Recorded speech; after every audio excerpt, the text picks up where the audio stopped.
Hey guys, Carmine Bianco, WagerTalk.com with a preview show. Stoppage time. We are going to look at a couple of the leagues, La Liga and Ligue 1. We're going to have another show after this featuring Serie A and Bundesliga. We've already done EPL. You can find that on WagerTalk TV in our video section. But let's bring in the guys from Sports Memo, Pavlos and from WagerTalk.com. It's Nick Borman and Kevin Dolan. Guys, we're 3 weeks away, guys. The leagues are right around the corner. I'm excited about getting going. How are you guys doing? First off,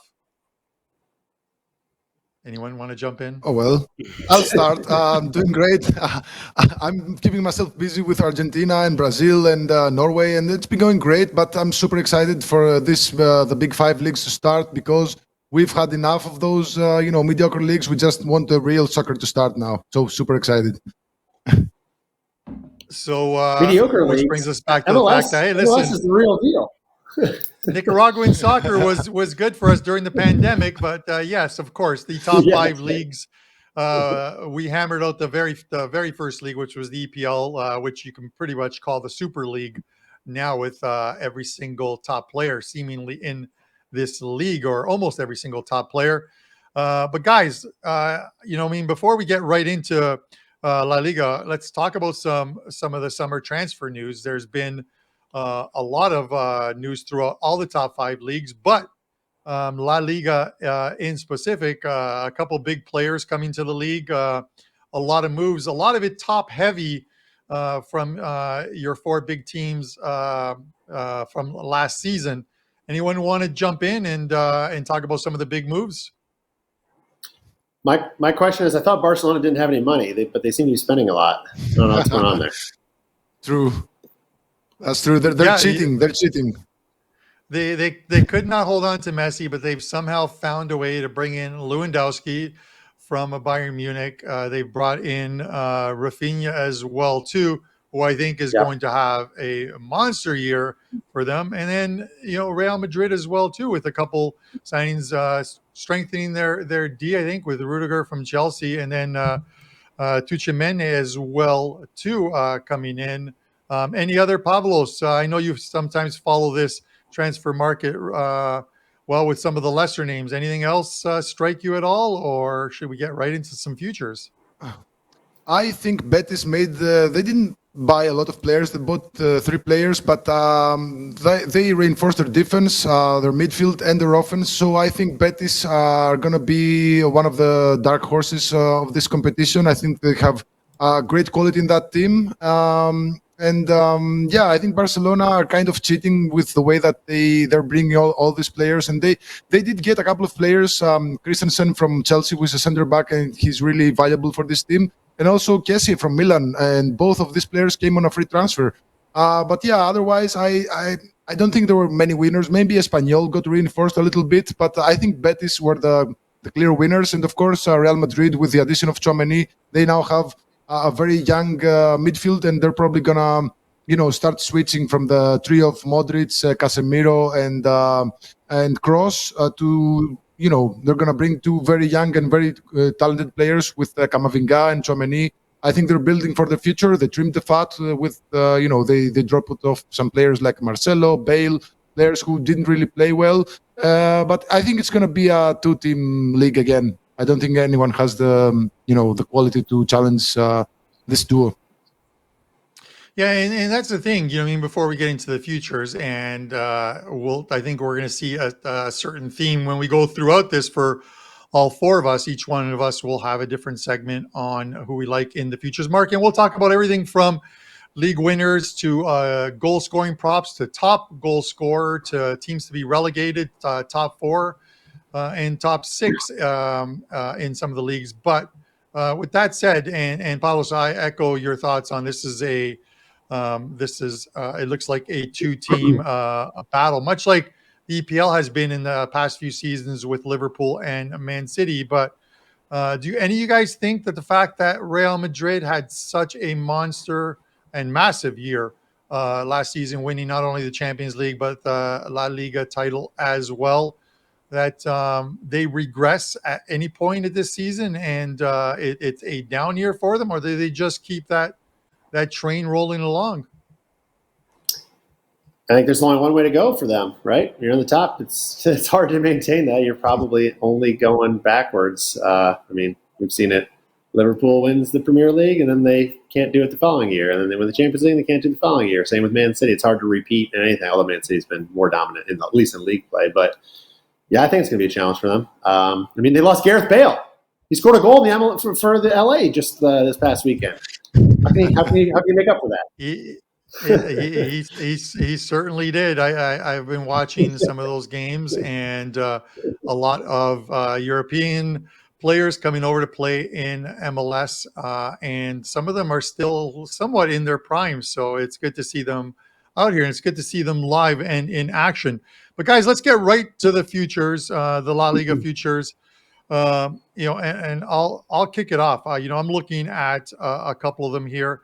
Obviously, there's not a ton of value when you're looking at the top two teams, but if you figure these two teams are going to battle, you might as well take some plus money with these teams. And one of them is Barcelona. I love the move, obviously strengthening their offense at many points last season. Even in bringing Memphis Depay in, they thought they had the scoring, but it wasn't there. But bringing in a guy like Lewandowski, who absolutely dominated the Bundesliga, and even bringing in Rafinha, I think, is going to bode well for this team. And, they're plus 137 to win the league. Their second choice is behind Real Madrid. And I think they get it done this year. I think it's their year to bounce back and take over that La Liga title. So that's what I'm looking at plus 137. And then I'm going to go a little other ways here. I'm not going to go with the top goal scorer market, but you can find this across many of the books that are out there. They have goal scoring props, and you can take Rafinha to score 15 or more goals at plus 175. I think it's a very good price for a team that's going to score a lot of goals, and he is going to be involved in a lot of the action for this team. The Lewandowski number is right up there, but much higher at 25 goals. Rafinha plus 20, over 15 goals, 15 or more goals at plus 175. That's where I'm looking at as far as I'm going. Nick, I'm going to go to you next, and I know that you'd like to use XG numbers a lot, not only in games, but sometimes to determine who your league winner is. So let's have a quick look maybe at the League One La Liga XG numbers, and here's your segment on how you think the league shapes up this year with some future bets. Yeah, expected goals. I always talk about it. I mean, it's never going to predict the outcome of one individual match, but it's a great tool for season long or long periods of time to try to gauge some teams. And you can clearly see that here as I put next to the team names where they finished, whether they qualified the Champions League, the Europa League, or were relegated. And they're all, there's a few anomalies, but pretty much they're all where you'd expect them to be. Expected goals over the course of the year is there. So it does long term help to predict. And who do you see there on top? Is Barcelona, not by much, but 0.02 over Real Madrid. And, everybody made such big noise about Barcelona's start to the year, and they, for lack of a better way to put it, sucked and just simply couldn't score and couldn't finish, couldn't win games. And, it doesn't mean that they were playing poorly. It's just they were not really creating, or they were not converting their chances. I think Memphis Depay was just absolutely terrible for them as far as actually putting the ball in the net. And I wouldn't be surprised as the season goes on if he, especially with their additions, you already mentioned it, Carmine, Lewandowski, and Rafinha, if he starts to lose some field time. Or I'm honestly not even sure what it's going to look like to start the season. But you got a team, to me, that is Barcelona that clearly was putting up the numbers, but now you actually got the guy that is probably the best finisher on the planet in Lewandowski. I have to believe that as long as they keep creating chances like they were, I can't see that going backwards, that you got a guy that's finally going to finish them, and they're going to get off to a quick start. Simply because of that. Real Madrid, we mentioned in the beginning, I don't expect them to tank by any means, but it's going to be hard to repeat what they did last year. And I just think Barcelona might just have that edge on them this year just because of that. So I like Barcelona to win the league as well. At that same number you were mentioning, Carmine, plus 137. I think you can see it plus 148 DraftKings. One other team I'm looking at here is Sociedad. They finished, if you look at the graphic here, they're sixth, and they qualified for the Europa League. And they were, right there at sixth in the expected goals as well. So again, another proven fact that it just helps to look at this graphic. It does predict long term. But I like one of their summer additions they made with Brais Mendes from Celta Vigo. Key defender for Celta the last 5 years, even contributing 13 goals, 5 assists over the last 2 years. I think he's going to be one of the underrated signings that nobody's really talking about or paying attention to in La Liga this year. So I think they have a good chance to bolster and potentially crack that top four. I mean, Sevilla to me was a team like Liverpool we all talked about 2 seasons ago, where they were very lucky. Yeah, they won the league, and yeah, they're still much better than Sevilla. But if you looked closer at the results, they were lucky to win a lot of one-goal games there. And if you look at Sevilla's, they were very similar, and their expected goal numbers aren't that impressive. So I feel like they are the team most likely to fall out of that top four. And perhaps Sociedad, 4-1, I think is a pretty good number to back them to possibly crack that top four. So I like Barcelona to win, and I think Sociedad's got a decent value to crack the top four this year. Yeah, I like that, Nick. I like that Real Sociedad play. They're right up there for much of the season, but they are maybe the Spanish Leicester City. They sort of faltered towards the end of the season and found themselves dropping down to 6th place with 62 points, 8 points back of Sevilla for that last Champions League spot. Kev, you've been quiet, but I know, man, you have always some great plays in La Liga. Last year, 2022 calendar year, you were number 1 with La Liga plays, and you really do well with these relegation sides. You seem to find the ones that are heading down. So what do you got going for us? King of Spain, Carmine, King of Spain. I can't believe it's been 12 minutes. I haven't opened my mouth yet. Last year was a really strange season in the Liga, Carmine.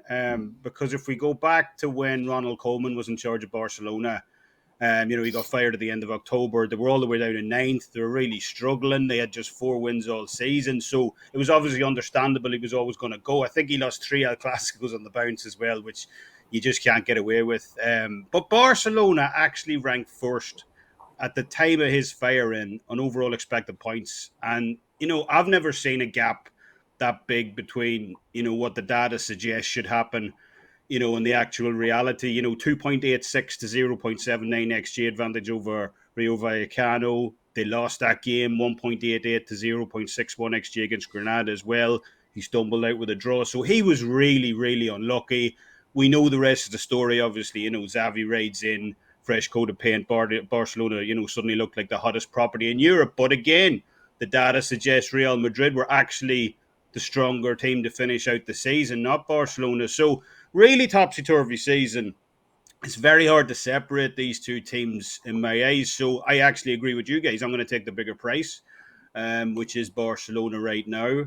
And I do believe they've been successful in the transfer window. You guys mentioned at the start, Frank Kessie, Rafinha, Andreas Christensen, Lewandowski, and so on. So in a 2-horse race, I don't know who's going to win. I'll take the slightly bigger price of Barcelona. In terms of top 4, I quite like the value with Athletic Bilbao this year. Only 1.23 expected points separated them from Real Sociedad and Villarreal as well. Bilbao had the league's 3rd best XG rating on defense out of any team last season, behind only Barcelona and Atletico Madrid.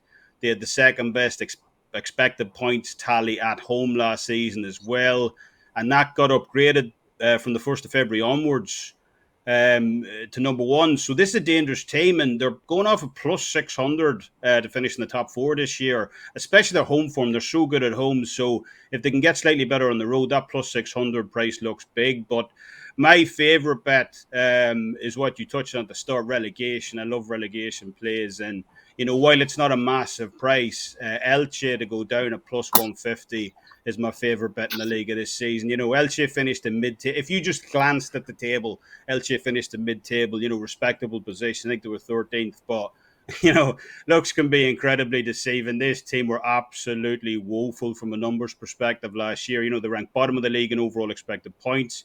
They ranked bottom of the league in expected points over the back half of the season as well, and bottom of the league in expected goals away from home also. And they've added almost nothing to their roster in the off-season to offset that. So I think most people are simply going to look at the table and see Elche as a solid mid-table kind of team. But the books know there's a reason this team are priced up as the 3rd favourites to go down this year. And Elche to get relegated at plus 150, I think, is a solid play ahead of this new La Liga season. All right. Kevin Dolan at WagerTalk.com. And of course, we got to bring in Pavlos. There's always, listen, I think we're all kind of in agreement right now on Barcelona, but there's always a fly in the ointment. So will that be now? Pavlos, what do you got for us? Okay, as for the winners of the La Liga, I'm gonna pick Real Madrid, guys, at plus 110. I think the price is fair, and my main concern for not picking Barcelona is the chemistry.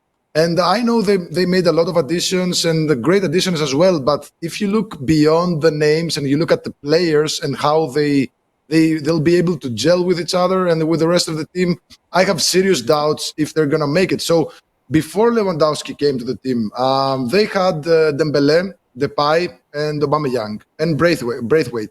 So Dembele, he's been, a really weird guy. He wanted a really high contract. He didn't get it. Then he signed a new one. So he's not the most quiet of guys there. Memphis Depay, I don't know if you guys know him and his character. He can be a really big pain in the butt. He can fight with teammates as to who takes the penalty kicks. He sometimes is very aggressive against his teammates and against the other players. Aubameyang has been charged with lack of interest. So there is a lot of offensive options right now at Barcelona. Now with the addition of Robert Lewandowski, he's the big dog in town. There's going to be a lot of struggle as to who's going to play alongside of him. And I think that some of these players are not going to be happy about Lewandowski coming to town. And then when you look at their midfield, I mean, great addition with Frank Kessie. Miralem Pjanic also returned from a loan spell from Turkey. But Frank Kessie, I mean, he's a good player, but he can be, again, a pain in the butt sometimes. And with all the other talent that Barcelona has in the midfield, I'm not sure if he's going to start. I'm not sure if he's going to be a regular starter. Of course, you have to keep in mind that they have to play in two competitions and they have to split the roster in order to be good in both competitions. But all in all, I think this is a year where, despite the many additions and the great additions that Barcelona did, it will probably take them some time to find the right chemistry so everybody can be happy and the locker room is going to be like in a stable and calm environment. So I don't think this is going to be easy, as opposed to Real Madrid, who did very few, additions to the roster. Of course, they trimmed the fat with Bale and Isco and Marcelo. They only brought a couple of players, and I think there's going to be a lot of playing time for everybody there. The only thing that worries me, though, about Real Madrid is the fact that Dani Carvajal, their starting right back, I didn't like the season that he had last year. So that's the only problem I think this team has. The addition of Rudiger at the center back is going to be one of the best center back duos, along with David Alaba. I think Real Madrid have a better chemistry, so I like them to win the league at plus 110. And for the same reason, I like Karim Benzema to be the top scorer, plus 125, in the sense that he's probably going to be the main offensive threat for this Real Madrid side. While Barcelona, again, they have Lewandowski, they have Rafinha, they have Depay, they have Aubameyang. They have a lot of players who I think the scoring is going to be split among many players. That's why I pick Karim Benzema plus 125. And my final play for my final future for the La Liga is Betis to finish inside the top four, plus 450. I think the line changed from last night, or maybe I misread it, but still, plus 450 for one of the most surprising teams last season. I mean, at one point they were challenging the Europa League. They did win the Spanish Cup, and they were just on track to finish inside the top four. But playing in three competitions is really got the best of them. So I think this season, with the addition of they brought in a couple of good players. They filled some gaps there. They brought Luis Felipe from Lazio. They brought Luis Enrique from Fluminense. And they had William Jose from Real Sociedad. He was on loan, but now they made that deal permanent. I think Betis closed off all the gaps they had in the roster. And last season we saw that they have two equal starting 11s. So I feel really confident about this Betis side. Atletico Madrid, maybe they'll be the third team. Sevilla, I'm not so sure. They didn't do any massive overhauls in the roster. I think Betis is the best value there. So my final play, my final future for the La Liga is Betis at plus 450 to finish inside the top four. All right, guys, let's move along because we've got another league to cover and only about 10 minutes to do so. So we're going to switch over to France, the Ligue 1. Guys, some of the moves in the offseason, there haven't been a ton of big moves, but there have been some. Monaco with a couple, obviously, Minamino from Liverpool, but I like the one of Briel Mbolo coming in from Borussia Dortmund, and Mhm. Borussia Gladbach. Mönchengladbach, not Borussia Dortmund. I got the wrong Borussia there. But the big ones I think is Lyon, and you're looking at him, guys. We look at some of the moves. Lyon, obviously getting Lacazette from Arsenal, so he's back in League One. Tolisso from Bayern, and then Nombele from Tottenham. Any other ones stick out to you guys? As No? for Lyon, no. They also brought in Tagliafico, who is a nice left back from Ajax. He can also play as a center back if needed. But yeah, I think they trimmed the fat. They didn't lose anyone that they didn't need. They made some great additions. So yeah, I think Lyon are gonna have a nice season so far. And the addition of Lacazette, who was really he was really good with Lyon. He scored 28 goals in his last season with Lyon, then 21 before that, then 27 before that. So he's a known scorer. He knows the league, and he didn't really have a great time at Arsenal. He really wanted out, so he's now back at the place where he became famous. So I think he and Lyon are gonna have a nice season coming up. So thanks for pretty much reading everything off my script, so I have nothing to discuss later. I really appreciate I think Pavlos.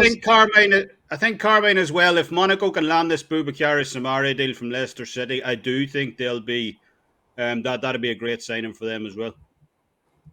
Yeah, and this is the thing is with these previews, and we mentioned it with the Premier League that we did about a week and a half ago, is the transfer market is still open. There are still some players moving, so we'll try and mention those as well, which obviously affects some of the teams. And we see it. There's still some 2 or 3 bigger scoring names out there that are looking to move or possibly move, but we'll get to those.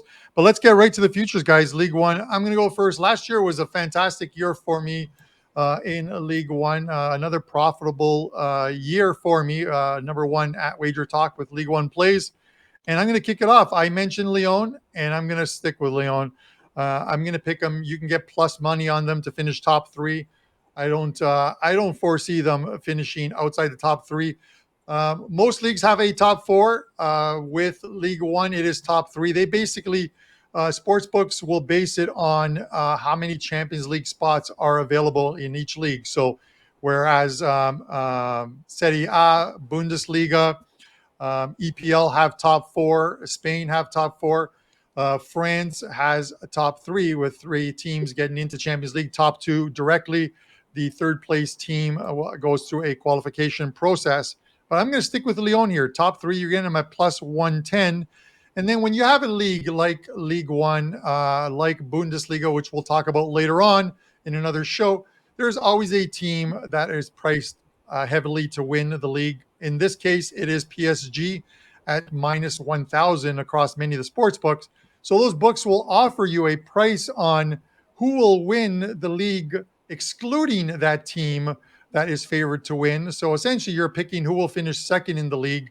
And with that said, I'm also going with Lyon here. You get them at plus 275 to win without PSG. So with PSG winning, if PSG wins the league, you still cash that bet. And if Lyon wins the league, you still cash that bet. So you're getting plus 275, basically finish top 2 with them. Nick, I'm going to go over to you next with your League One futures.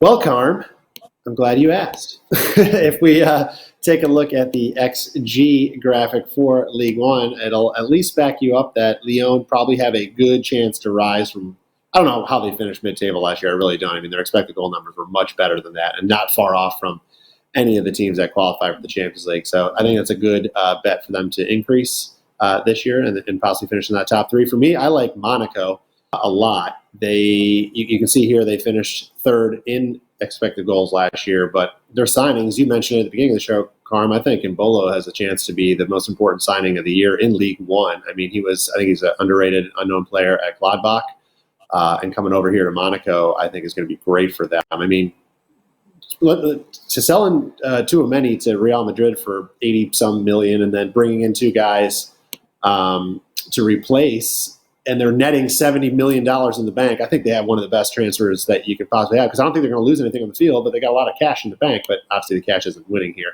But Monaco, you guys, I'm sure all remember, they finished the year going unbeaten in their last 10, but they won 9 straight games to just jump everybody and climb up to that Champions League. So, it takes a lot of talent to win 9 straight games in any league.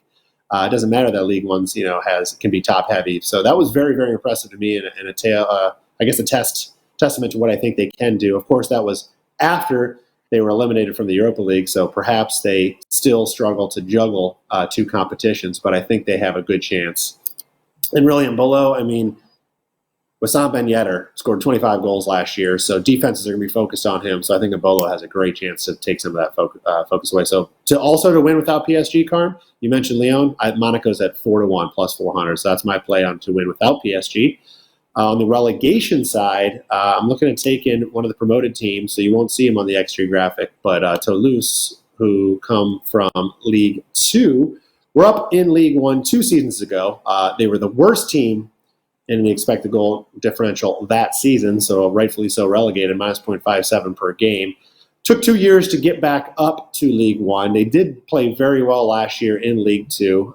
They lapped the field in terms of scoring. They netted over 80 goals. But they weren't much better than the other 2 promoted sides against Auxerre and Ajaccio. So, I don't see a lot of separation there. And honestly, with the few other teams that are at the bottom of this table, you got Lorient, Clermont, Troyes. I think it's a coin flip. I guess not a coin flip, but it's really any of those teams could go down. It just takes a couple lucky bounces. So I'm really just looking at taking them because they have the biggest odds of any of those 5 or 6 teams likely to go down at plus 250. So I think it's decent value on them. I don't see a lot of separation between them or any of those teams at the bottom. So Toulouse is my favorite to be relegated plus 250. All right, Nick, Toulouse. I think that's a bad joke, but I had to throw it in there.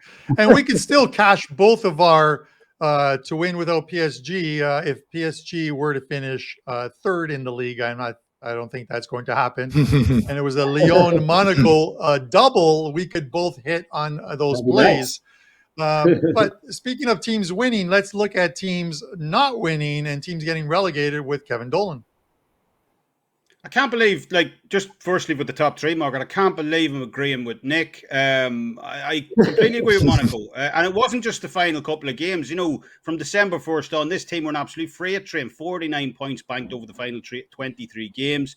That was the best in the league by margin, even over PSG. So with the average age of the squad being only 23, this is a very dangerous team. So I love that plus 350 price tag without PSG and plus 125 to finish inside the top 3 as well. Quickly, top goal scorer, another market I quite like. Moussa Dembele with Lyon at 20-1. Dembele finished 3rd in the Golden Boot race last season, but he had a much better expected goals ranking than second place Monaco's Ben Yedder, and actually had a sizable expected goals per 90 minutes advantage over Kylian Mbappe as well, 0.92 XG to 0.74. So if you're going to give me 20-1 on a guy who beat the other top 2 guys on data by that much of a margin, that looks like a great price. Best bet though, relegation. I really like Montpellier to get relegated this season at plus 300. Montpellier started out last season absolute fire. They were 5th in the league at one point early on, 31 points banked over their opening 19 games, but this team absolutely hit a cliff. I'm not sure they're fully recovered either. From banking 31 points over those opening 19 games, Montpellier banked just 12 the entire rest of the season. That was by far the worst haul out of any team in League One over the back half of the season. And the data backs that slump up pretty conclusively as well. Montpellier ranked 2nd last in the league in expected points from January the 1st on, and accumulated just one win over the final 3 months of the season as well. So I think plus 300 is an absolutely fantastic price in this team to go down. They've added very little in the offseason as well to change those fortunes. So yeah, Montpellier to get relegated for me plus 300 this season. I really like that price.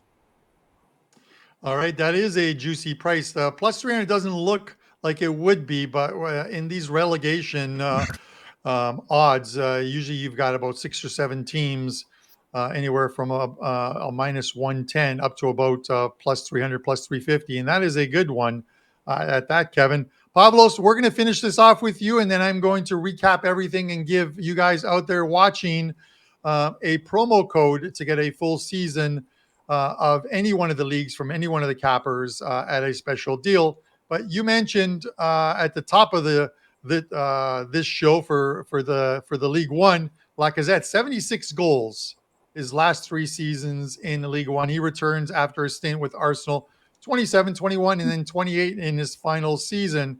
Does he make it into your future bets? Yes, he does, because I busted my head trying to see who's gonna be the top scorer in this league. Of course, Kylian Mbappe is the heavy favorite, and PSG have produced the top leading scorer in the League One in each of the last, I think, 6 or 7 seasons. But here's the thing now: with Lionel Messi and Neymar all in the same team, maybe the scoring will be distributed among 3 players. And then I considered Ben Yedder from Monaco, but then I thought, Monaco, they brought in Mbolo and Minamino. They also have Kevin Folland there. So again, there's a lot of players that might, steal goals from Ben Yedder. And then the best price and the best value I could find was for Alexander Lacazette. I know they have Dembele and they have Toko Ekambi, who's also a nice scorer. But these players, they play more on the sides, like in a winger position. So I think Lacazette, in his return to Lyon, he has, he's a sneaky pick here that you can make. Of course, Lyon made some great additions, as we said, during the transfer window. And I think that Lacazette will be eager to play good soccer again, because, he bled his eyes out with five seasons with Arsenal. He never really got it going. And last season, he really wanted out. He was very open about it, so he wasn't having a good time in the EPL. Now he's back at home, back to the team that made him who he is. And I think that he has a great potential. And I like the price at plus 1,600, I think it is right now. It was 1,400 yesterday, but now I see it at plus 1,600. I'll keep the 1,400. I think that's a good bet. And then for the top 3, I'm going to take Lyon at plus 1. It was 125 yesterday. It's plus 110 now. Again, Lyon made some great additions. Monaco as well. Marseille also. We shouldn't sleep on Marseille, but I think Lyon have a great core, and they infused it with players who used to play for Lyon, so they know what's what, and they know the team, they know the league. So I think Lyon, of course, they had a terrible season last year, so I think they'll be eager to get back on track this season. So I like Lyon to finish inside the top 3 at plus 110 now. All right, Pavlos Lagaretos with a couple plays, and I really like those. And the Lyon jersey is one that I do not have in my collection, but I'm pretty sure I'm going to add it this season as they cheer them on. So hopefully they do. Guys, before I do the recap of today's futures bets for both the leagues, I want to mention a promo that we have. It is a show special. If you use the coupon code NEW75, that is NEW75, you can get $75 off a full season of any one of the leagues. So those, if you want EPL, or if you want to bet just Bundesliga or La Liga or League One, in the drop-down menu on any one of the cappers on this show's pages, you'll find that league. It's $2.99 for the full season of the league, and you can get $75 off of that price, which is a great deal. That includes all futures bets, all props, all gameplay, sides, totals, props. Everything is there. New 75 will get you that. So let's finish off the show. If you missed some of it, let's do a recap of all of the plays. I'll put mines up there first. I'm taking Barcelona to win La Liga plus 137. I'm taking Rafinha 15 or more goals plus 175. I'm taking Lyon top 3 plus 110 in League One, and Lyon plus 275 to win the league without PSG. Nick Borman, you've got Barcelona plus 140 to win the league. You've got Real Sociedad top 4 plus 400. You've got Toulouse plus 250 get relegated, and Monaco plus 315 to win the league without PSG. Kev, you got a couple relegation ones for us. You have Elche plus 150 get relegated in La Liga. The King of Spain there, with a play. And of course, you've got Montpellier plus 300 to get relegated as well in League One. Pavlos, you've got a ton of them, but let's go. Real Madrid plus 110 to win the league. Karim Benzema plus 125, top goal scorer. Real Betis top 4 plus 550. You got Lyon top 3 plus 125, and Lacazette plus 1400 to win top goal scorer. Guys, really appreciate you guys all tuning in. For myself, Pavlos Lagaretos, Nick Borman, and Kevin Dolan, thanks for tuning in, and good luck with your wagers.